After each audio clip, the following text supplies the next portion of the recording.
Hablamos con el profesor Javier Vergara Ciordia, es profesor de la Facultad de Educación de la UNED de Historia de la Educación. Es el director del Grupo de Investigación GEMIR, el Grupo de Estudios Medievales y Renacentistas, y es el profesor que ha coordinado los monográficos que ahora les vamos a comentar.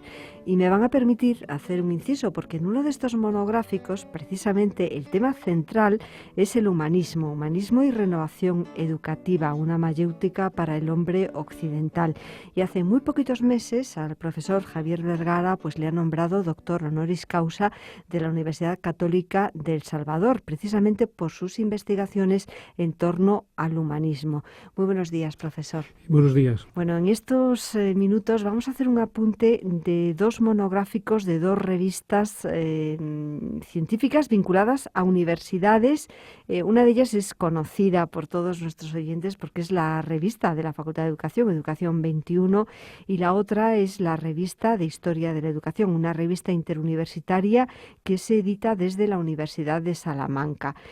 En este caso, centrado en ese humanismo y renovación educativa, una mayéutica para el hombre occidental, y en la revista Educación 21 de la facultad, pues algo que es como una pequeña joya, porque es 6 textos en torno a tesoros escondidos de la historia de la educación. Pondremos enlaces para que nuestros oyentes puedan leer detenidamente estos textos, pues a través de los formatos online de ambas revistas, y además en el mes de enero dedicaremos un coloquio precisamente a hablar con algunos de los autores.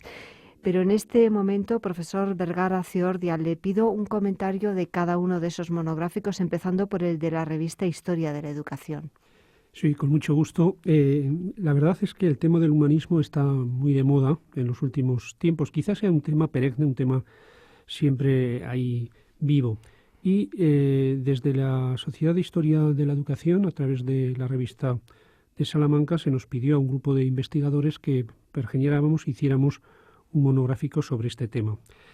La verdad que el tema es interesante, es muy actual, como he dicho, pero también el tema es difícil, porque nos interesaba mucho dejar claro qué es eso del humanismo. El humanismo se puede interpretar desde múltiples facetas. Se habla de humanismo cristiano, humanismo incluso ateo, humanismo existencial, humanismo individual, humanismo marxista, en fin, muchísimos humanismos están, digamos, en boga, y la preocupación que teníamos nosotros desde un punto de vista pedagógico es que era la categoría humanista como elemento formador y fundamental del ser humano entendido a través de la educación. Pues bien, en esta tesitura hicimos 6 estudios donde tratábamos el humanismo con mayúscula. ¿Y qué es el humanismo con mayúscula, no? El humanismo con mayúscula es aquel que tiene como consideración fundamental y central al hombre, pero al hombre como categoría perfectible, como categoría, digamos, educable, ¿no? Y entendimos que el hombre tiene una dimensión individual, una dimensión social, una dimensión trascendente, sobre todo una libertad. Es decir, entendíamos que el humanismo tiene que hacer al hombre más sabio, al hombre mejor. Y ese es el humanismo que nosotros denominamos humanismo con mayúscula. No aquel que hace al hombre, insisto y reitero, más inteligente, sino aquel que le hace mejor. Entonces enfocamos esta cuestión desde 6 grandes estudios, marco de la historia de la cultura, que definen al hombre como ser, digamos, mejorable a través del hecho educativo.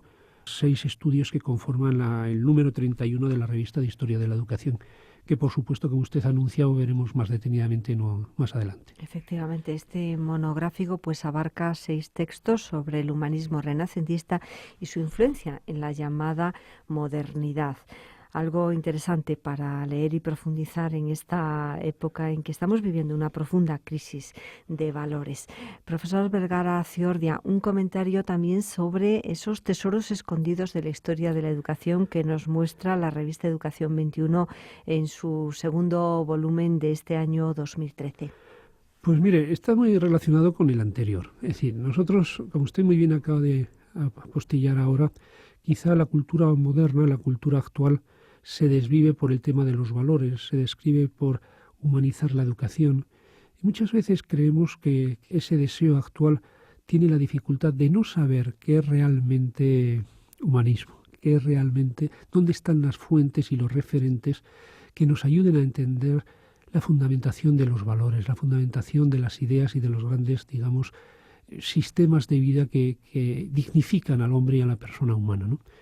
Pues mire, creemos que la historia es, como decía Cicerón, maestra de la vida y puede mostrarnos referentes que han contribuido por su, digamos, valor, por su riqueza y por su contenido humano a conformar, digamos, referentes que pueden servir a la cultura actual. Pero tenemos la dificultad de que están escondidos esos referentes.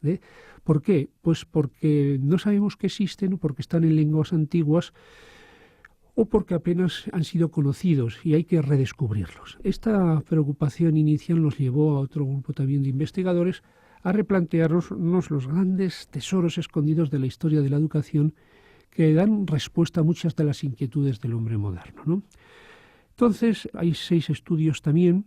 Abrimos con los estrómatas de Clemente de Alejandría. Clemente de Alejandría es un autor del siglo II, del siglo III después de Cristo, que se puede considerar el primigenio, digamos, o la base de la conceptualización de la educación cristiana. Es decir, el gran sistematizador de la pedagogía cristiana que tanto ha marcado Occidente. Entonces, los estrómata de Clemente de Alejandría, junto con el pedagogo, digamos que son la base de la pedagogía cristiana que ha marcado el pensamiento cristiano occidental. Aquí están los sillares, aquí están los cimientos, ¿no? Después hay otro artículo extraordinariamente importante desde nuestro punto de vista, la obra de Séneca, la moralidad de Séneca y sobre todo de sus cartas a Lucilio. Ya sabemos que las cartas a Lucilio son las grandes obras difundidas de Séneca, pero aquí están muy bien explicadas desde el punto de vista pedagógico. Los romanos, y en concreto Séneca, a diferencia de los griegos, sabe que el conocimiento de la verdad no hace al hombre bueno, sino la práctica de la verdad, o la práctica de la virtud, su realización práctica. Y en todos los sentidos, en el plano individual, en el plano social, en el plano político, en el plano intelectual. Y creemos que esta síntesis de las cartas a Lucilio en su dimensión moral constituye uno de los grandes tesoros que hay que reestudiar, redescubrir, aunque insisto, están muy estudiados, pero la perspectiva pedagógica que se les da los hace actuales, ¿no? Luego hay una obra extraordinariamente importante también, que creemos que estaba desconocida, pero aquí la damos a conocer, por supuesto desconocida para el gran público, para los especialistas, ¿no? Que es cómo se enseñaba a contar en el Renacimiento carolingio, hacia el siglo VIII y el siglo IX, que es el cómputo de Rábano Mauro, un autor que escribe esta obra hacia comienzos del siglo IX y nos pone de manifiesto la didáctica de contar, cómo se enseñaba a los niños y a los adolescentes a contar en aquella época. Luego hay una obra que es el de modo adiscendi de Gilbert de Tournai, que es uno de los franciscanos de primera hora, ¿no?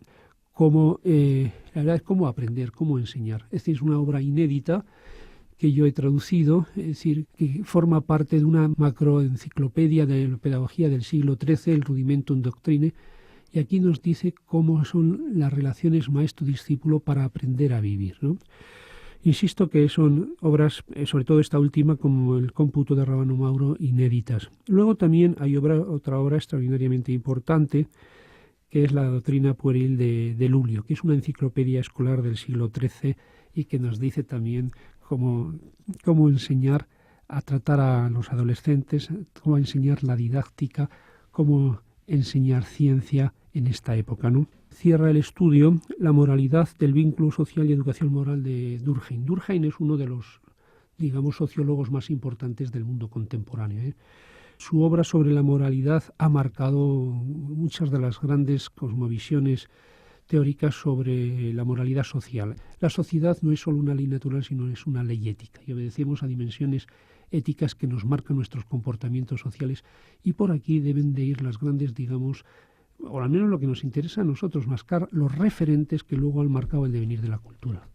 Bueno, pues desde la página web de la Facultad de Educación tenemos acceso a esta revista Educación 21, www.uned.es/educación. Podemos descubrir esas pequeñas joyas pues de Séneca, de Clemente de Alejandría, Rábano Mauro, Gilbert de Tournai, Raimundo Lulio, Emil Durkheim.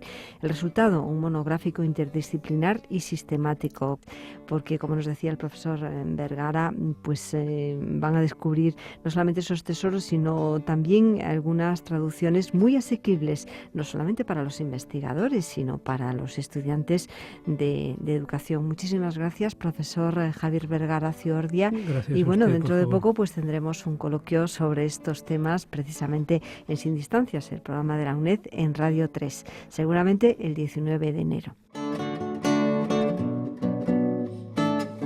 En canal.uned.es pondremos enlaces a los formatos electrónicos de ambas revistas junto al fichero de sonido de esta conversación, canal.uned.es, un archivo abierto con los programas en audio y en vídeo de la UNED.